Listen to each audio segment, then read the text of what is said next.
I ought to have thought about the people who had no armor. Quite. Might isn't right, is it, Merlin? Aha! Replied the magician, beaming. Aha!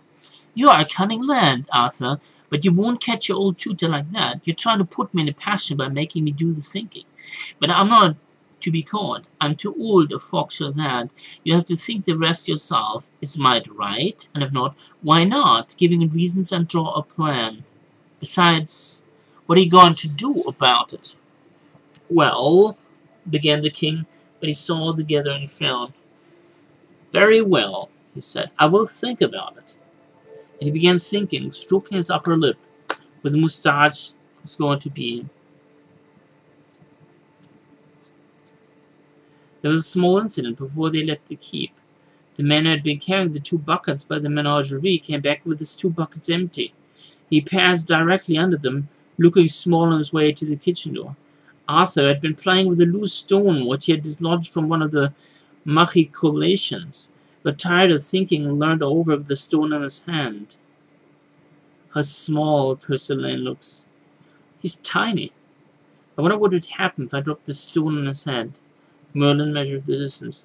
At 32 feet per second, he said, I think it would kill him dead. 400 G is enough to shatter the skull. I have never killed anybody like that, said the boy in an inquisitive tone. Merlin was watching. You're the king, he said. Then he added, nobody can say anything to you if you try.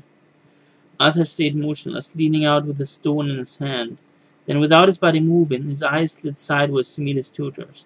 The stone knocked Merlin's head off as clean as a whistle, and the old gentleman chased him featly down the stairs, waving his wand of Lignum Vitae.